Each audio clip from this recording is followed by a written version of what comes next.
Welcome to the Markets Lesson in the Thrive Jobs to be Done Innovation course. I'm Jay Haynes, the founder and CEO of Thrive. In business, the market always wins. So correctly defining your market is critical to your success. In this lesson, we will look at how to define your market using jobs to be done innovation methods.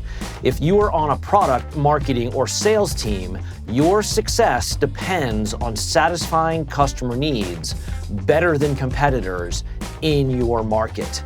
This brings us to the critical question for this lesson. What is a market? What market are you actually in? Traditional market definitions are fatally flawed because they all use a product as a key variable. For example, the traditional addressable market is traditionally defined as the unit sold in a product category times the price per unit.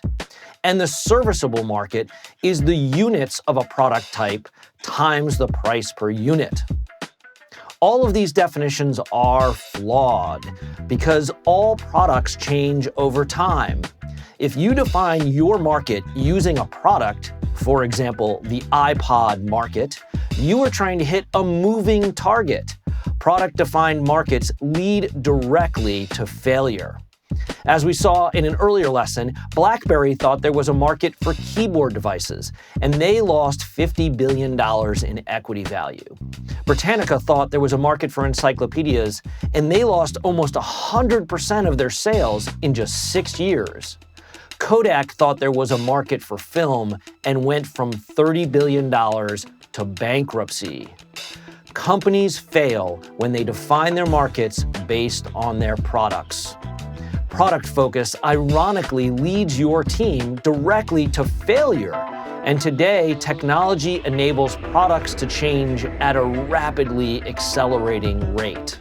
This is why companies fail.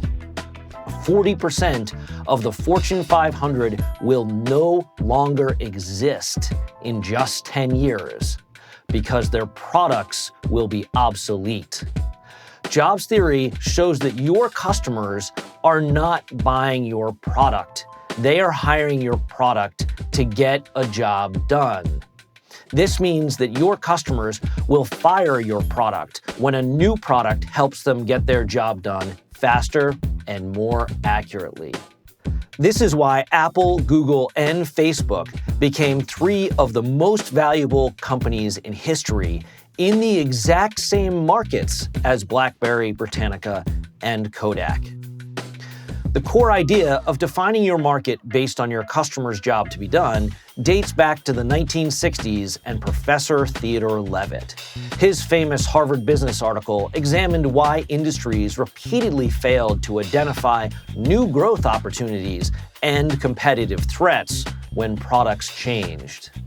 He was famous for saying, customers don't want a quarter-inch drill, they want a quarter-inch hole.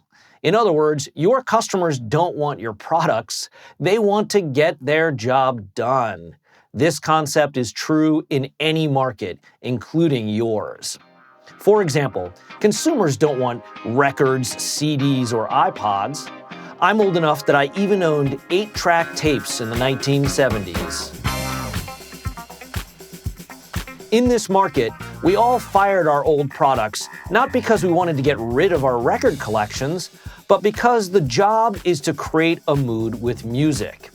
And we all switched to new products that get this job done faster and more accurately.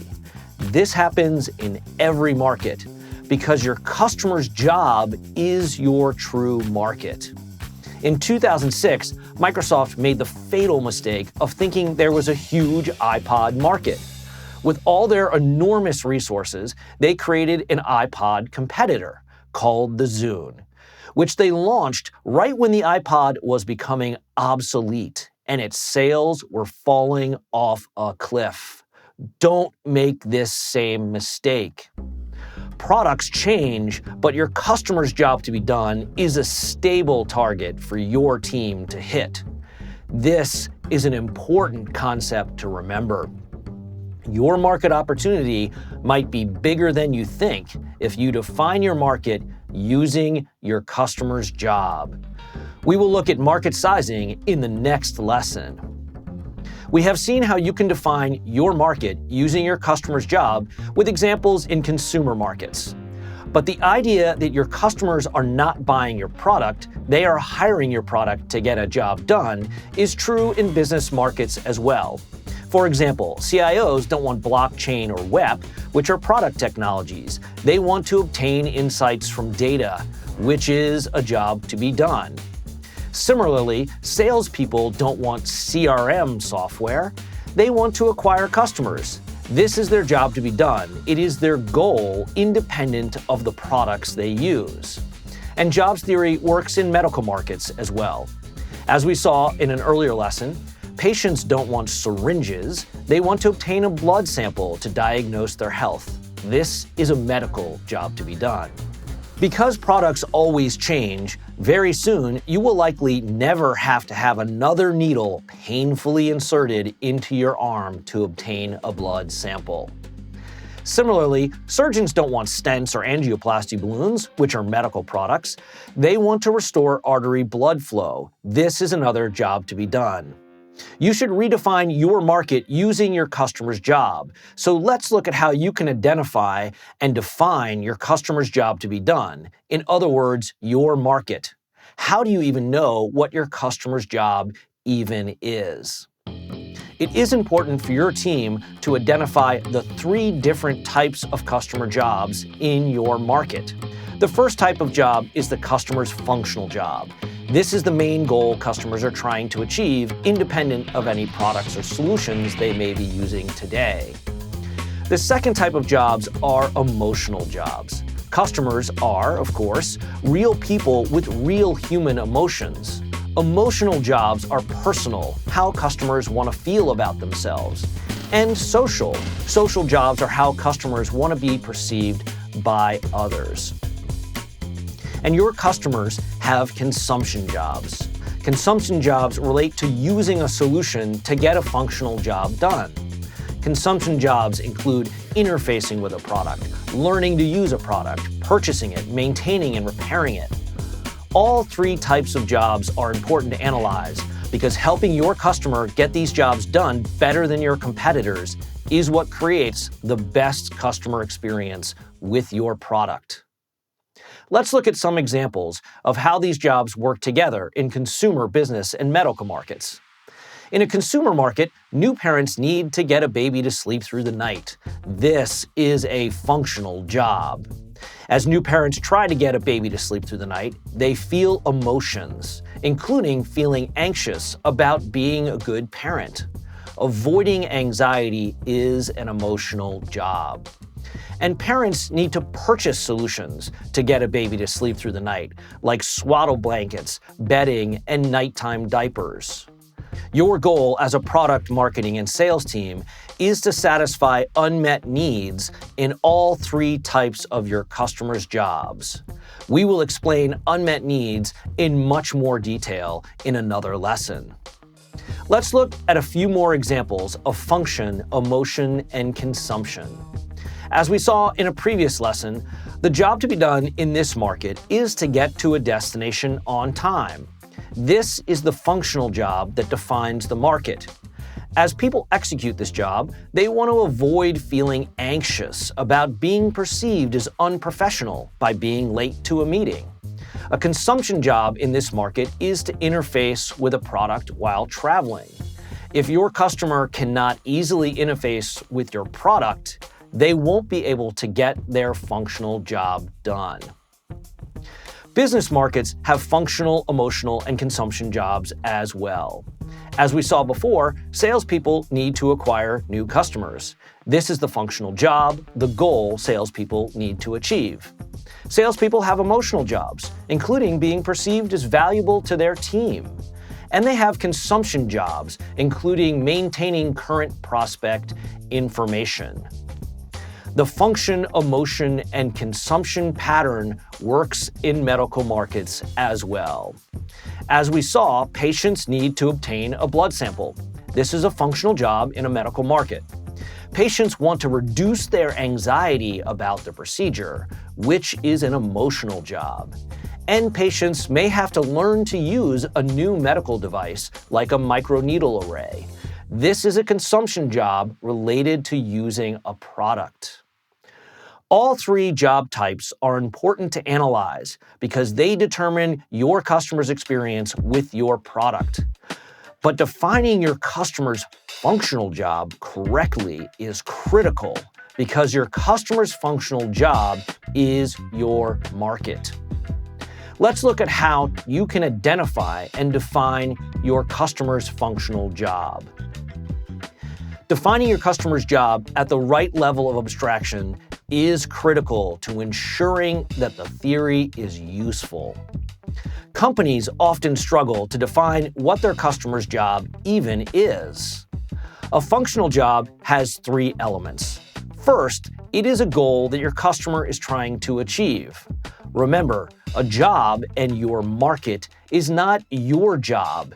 It is your customer's job.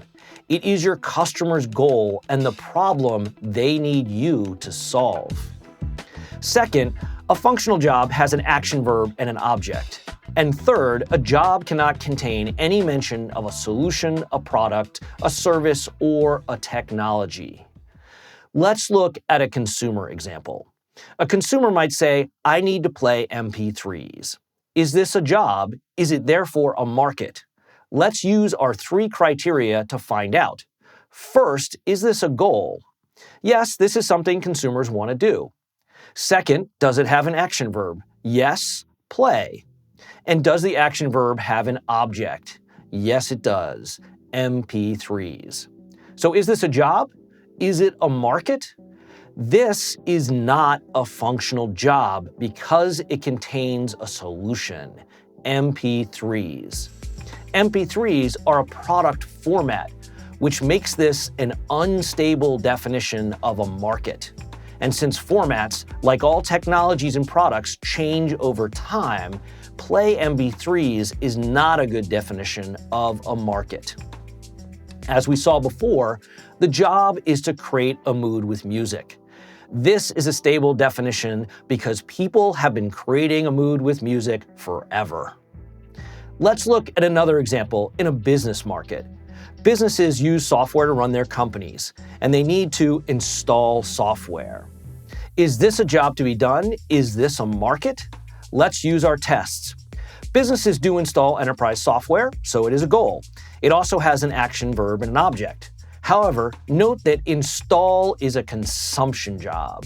If you could achieve a goal without installing software, would you? Of course. Not long ago, installing business software used to be a large business for service firms. But today, cloud and SaaS applications are eliminating the need to install on-premise enterprise software. Over time, new products emerged to eliminate or reduce the need to execute consumption jobs in order to use the product. This makes sense because your customers don't buy your product to interface with it or learn to use it or install it. They buy your product to get their functional job done. As a result, the consumption job is not your market. In this example, what about the word software? Software is an object and it is a solution, but it is also a big enough platform that it is stable like an aircraft. We will discuss platforms in more detail in later lessons. Finally, let's look at an example of a medical job to be done. In a medical market, a patient, doctor, or nurse might say they need to monitor blood pressure. Is this a job? Is it a market? Again, let's use our tests. Is it a customer goal? Yes, patients need to monitor their blood pressure. It also has an action verb and an object. And it has no solution. But why do patients want to monitor their blood pressure? Is their end goal just to monitor? It is important to analyze the level of abstraction of any job statement. Monitoring is an example of a step in achieving a higher level goal. While there may be an opportunity in the short term to provide a better product that does a better job of monitoring blood pressure, monitoring is not the end goal for a patient. A patient, of course, monitors their blood pressure in order to optimize their health. If you have a health condition, blood pressure can be a key input. But the goal, therefore the job, and thus the market, is to optimize health. With higher-level jobs like Optimize Health, you can be more specific about your market definition. For example, a patient who has diabetes needs to optimize their health with diabetes. So this is a specific job and therefore a market based on a health condition. Different health conditions represent different markets because they are specific goals that different patients need to achieve, independent of any products, services, drugs, or therapies they may use. You can specify a level of abstraction for many types of jobs. For example, parents need to instill a behavior in a child. But like health conditions, there are many types of behaviors, each which defines a specific market. For example, parents need to instill behaviors in their children to prevent anger, to learn music, or to resolve a dispute. When defining your customer's functional job, use these 3 tests and use action verbs like these to help you identify your customer's goals. You can refer back to this list when working with your team to define your market based on your customer's job. When identifying your customer's job, you should conduct customer interviews and analyze research to identify your customer's goals independent of any solutions. Apply the 3 rules for jobs to ensure you have a well-defined market. Defining your market using your customer's job is just the beginning, but it has profound implications for everything your product, marketing, and sales teams do for your company. We hope you'll share this and like this on YouTube. In the next lesson, you will learn how to size your market using your customer's job. This is critically important since your revenue and profits are a function of the size of your market. Visit us at thrv.com to get our free how-to guides and try our Jobs to be Done software for free.